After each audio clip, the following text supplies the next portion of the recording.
What is going on? I'm Zedmod. Today is Friday, February the 18th, recording this video a day early because I am likely to be swamped tomorrow with meetings and craziness. So we're going to quickly, not waste too much of your time, get the submarine and stuff going. I know I could be doing this outside of your time, but I always like to do it as a reminder to get yourself back on the main base, keep things moving forwards.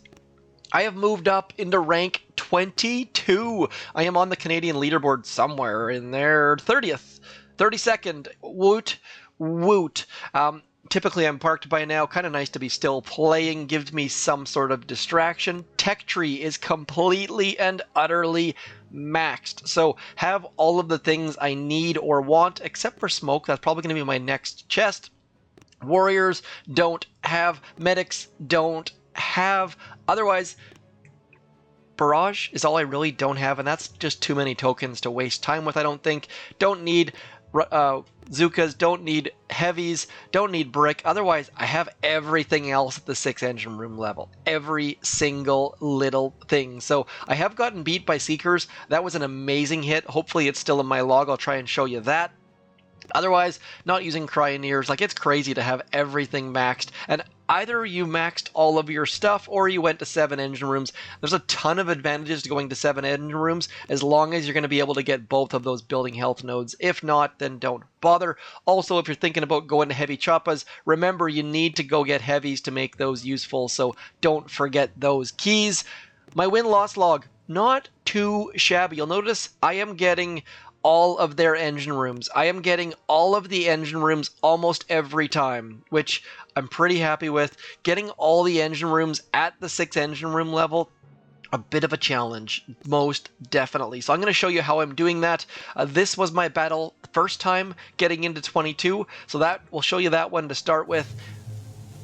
Now, I am just being super duper cautious here. Like, this is more troops than I need, most definitely, but just getting that left-hand side engine room is a great way to get things started, because what it means is every other engine room is going to be giving you more gunboat energy than if you don't get it. Now, in some instances, I'm letting my troops go forward. This one, there is a rocket launcher there, so I let my troops go forward and get that rocket launcher. Now, you'll notice there is a grappler. When there are grapplers, you have to be super careful about when or if you drop scorchers. Otherwise, your scorchers just get ruined. So I think in this one, I do my favorite trick. And so what I'm doing is I'm just moving slightly closer to the center, getting all of my troops out here, and then throwing shocks. And then slowly but surely, we're going to zoom out a little bit so you can see the troops coming, keeping the troops coming, keeping those shocks pumping, and then Mr. Kavan bringing out the pink zombie crew. You'll notice I did drop a scorcher here. We're going to see why in a second. That was intentional. Now we're just getting all of our troops moving forward slowly but surely. In comes the scorcher. Now watch this in about 3. Now, look at this. All of the things turn towards that scorcher. Nothing is facing forward, so I think it's a smart thing to do, but it's so time critical. You have to be super careful of when you drop your scorcher, and generally speaking, later is better. So the late scorcher has done great things for me because it allows all of my riflemen to get rid of the single shot defenses. Typically up the front are all of the single shot defenses, and then the troops come sneaking in behind. So that is how I got to 22 in the first place. Is this the one? I think this might be, come on, be the Seeker hit. I really hope it's not the Seeker hit. So that's unfortunate. Now, this base not having a grappler is definitely susceptible to Scorchers coming in, and people using Cryoneers with Scorchers, gotta say, it's very interesting. I like it. You'll see they drop Kavan late, trying to get him to come in and bring out some more Scorchers, also trying to keep him out of the fray for when the Scorchers explode. Anyways, we're going to skip that one. I'll show you my last 3 hits from today in full-time mode in this base. Don't make one of these bases. These bases just give up all of your engine rooms. You're not protecting any of them, and any of the clump bases are just going to walk all over you. So I'm just dropping troops, letting them free clear all of the areas keeping the Doom Cannon shot because we do have a Scorcher out front. Nothing else. I mean, the Scorcher can take like 16 shots from a Boom Cannon or something ridiculous like that. Don't make me do math, but just as long as you can keep that Scorcher away from the Doom Cannon, you should generally be good. Now, Universal Remote, you'll notice that I do use Sparky on these hits. If you ever face one of these spread out bases and you drop Kavan over here, he'll run over here and try and kill himself, so that's why I switched to Everspark. Kind of nice to have two heroes, having a quiver of options against Miss Abo. This kind of base is perfect. Like, look at this. This rocket launcher does not range anything, but we bring Kavan just in case. Kavan's free healing, never hurts. Coming in, look at this. Just hanging out, getting that free engine room. Absolutely free. Yes, our time is going to be slow because we're only using one set of troops here, but it's a guaranteed engine room, free GBE, and like I said, all of these engine rooms are now worth more gunboat energy. And I gotta say, getting the extra gunboat energy nodes, I always have like 100 gunboat energy. It's insanely ridiculous. And then I like to come to this point because that's kind of the center point, gets all of our troops, and it brings this right ramp into play because this left ramp, not as useful as I use the left ramp. Center shocks getting so many defenses. Now, just a quick note, moving your shocks off center is also incredibly useful as we bring that Scorcher in late. That Doom Cannon is going to be giving us a bit of a fits, but not a huge concern because we've got a whole bunch of rifles and critters and stuff out front. So, like, these things are just holding on by the skin of our teeth. It is crazy just how few troops we have left at the end and how those extra GBE make all of the difference in the world. And by the way, I did go max my artillery because we've got more tokens than we know what to do with. Let's move up to 4x mode. Like you can see here, just holding on by the skin of our teeth, absolutely barely. I think I only get leave 2 engine rooms, but still enough for a win. So anytime you can leave fewer than 4 engine rooms, you're usually going to win, as you can see by the fact that this person left 4, this person left 4, this person left 4. Pretty rare that people get all of the engine rooms. So let's show one more hit against Iron Spidey, then we'll do a live hit just so you can watch me fail.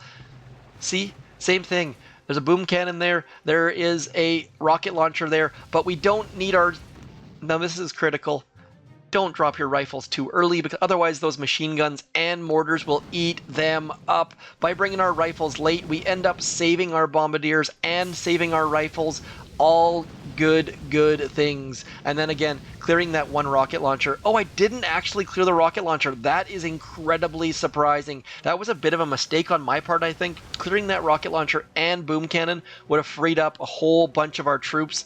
So I think that was a mistake on my part.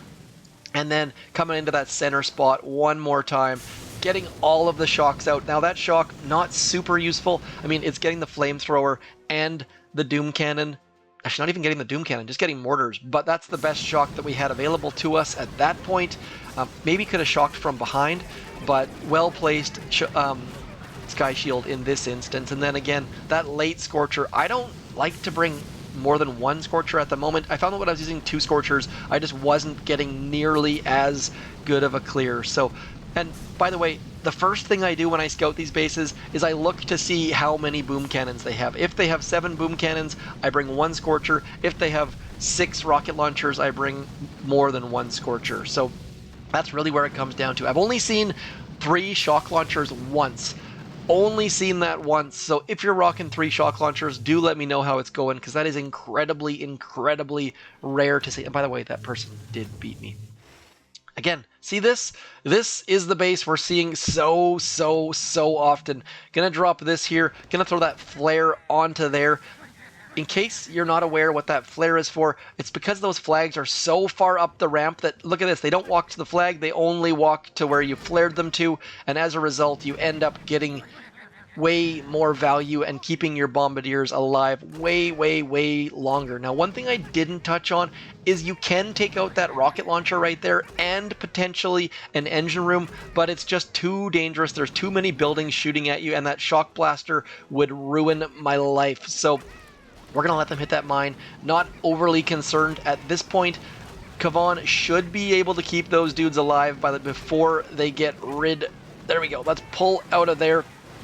Getting that down barely and keeping our bombardiers alive. So useful. Uh-oh, this person's doing okay.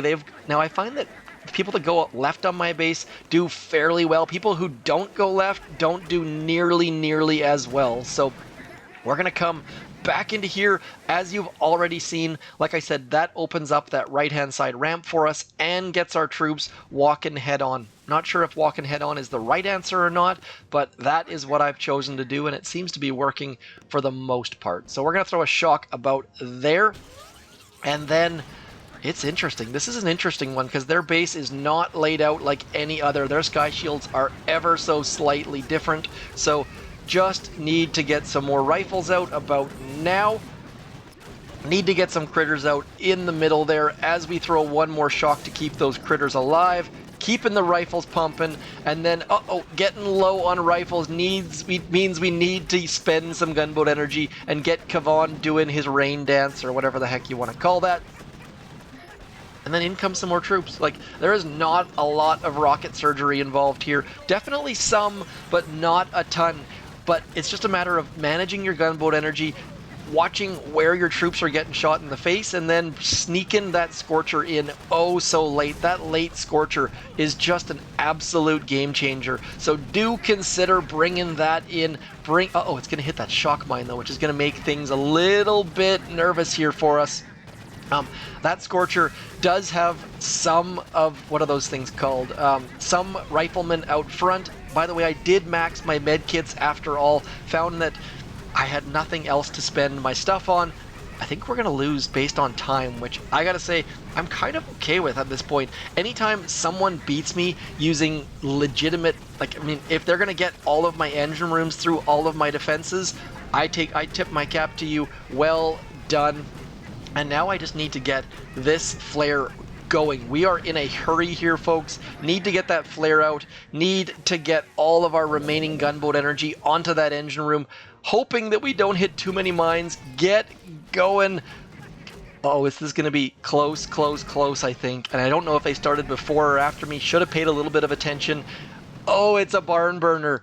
Absolute and utter barn burner against Cyrillic Karaha Rashlachmaha. Oh, we lost. I kind of like it though. Let's show. When I say kind of like it, I gotta say I like it better than losing because I suck. I'd rather lose because they're good. So 1 minute 10, decent time. Let's see what the heck they did. They got Bullit. Bullit, so strong. Also Grenadiers. I've seen a whole bunch of Grenadiers of late. First time I've lost to Grenadiers, I have to admit. But it's interesting, and the reason why it's interesting is because they are clearing so many defenses. They didn't... Okay, there we go. I was going to say, that didn't make a whole lot of sense leaving that rocket launcher up there, but as we saw in my last attack, I also have been guilty of that. Look at this, though. Bullit getting shots in the face, and this is where that grappler would make all of the difference. Bringing a grappler is so tempting to me instead of that back shock blaster, but I don't know if I can bring myself to do it. It's tempting, but the fact that it's going to cost me probably 400 diamonds, plus if I make the mistake I got to bring it back, is a little bit disconcerting for sure. I may just park in the next couple hours, but I figured I'd get out the 6 engine room, show you a couple different options that are working, and I'm really thankful that this person used Grenadiers and Bombardiers because it gives us a different option. Bullit has been... Actually, I'm going to see if I have that recording as well, because I got beat by Seekers, and it was an incredibly impressive attack. So now that this attack is basically done, I'm going to pause. I'll come back with that Seeker hit, hopefully. Okay, so this is the Seeker hit. This is the most impressive hit I have seen so far in Season 31. So kudos to you, Squiggles McGee. This was impressive. Let's watch this hit, see what the heck they're going to do here. I mean, I'm just going to sit back and watch, because them using Bullit and Seekers, and by the way, I apologize, this is not in the correct format, a little bit of cut off at the top, but you get the idea. They're clearing all of the shock mines, and then Bullit taunting as he's walking away. Just brilliant, brilliant, brilliant. Clearing even more shock mines. One smoke coming out, taunting all of the things, getting him central, and then keeping him moving, keeping him taunting. There's the taunt. Off he goes. And by the way, over here on the right, look at this. More Seekers coming. So just well-timed, absolute perfection. And then they've got all sorts of gunboat energy to get those critters out, get those Seekers out. This makes me want to play Seekers. Like, it makes me want to go back into my tech tree and upgrade my Seekers so badly, but I know that would be a massive mistake. I've got a bit of a cushion sitting in 22 to lose a little bit to learn, but those are just so high risk. I mean, it'd be so fun, but so infuriating at the same time. So let me know if you're using Seekers. If you are, I would love to hear about it. It's tempting. It's the siren call from the cliffs of Jason and the Argonauts reference? I don't know. Anyways, that's all for me. Hopefully this showed you a bit of 6 engine rooms. Might be my last Warships video of the season. If it is, just wanted to give a big shout out to Mr. Shishka Bobber for designing this tech tree. It definitely had some frustrations. It definitely pissed some people off, but it was different. So I tip my cap to you, and you put yourself out there doing it. So put yourself out there for abuse from the community, and hopefully that never happened. But just wanted to say big thank you to Shishka Bobber for making this tech tree and putting the time and effort into it. I still have ideas of designing a tech tree, but the fact that there's no tools and there's no easy way to map these things out or count the keys or frustrating for sure. And I can't imagine how Supercell does this every single month. So anyways, hit me up in the comments. Let me know what you thought about the season. Let me know where you're at, which troops you're using, if you saw mistakes in my attacks that could be rectified. Otherwise, thanks for coming in. Talk to you soon. I'm Zedmont. Peace!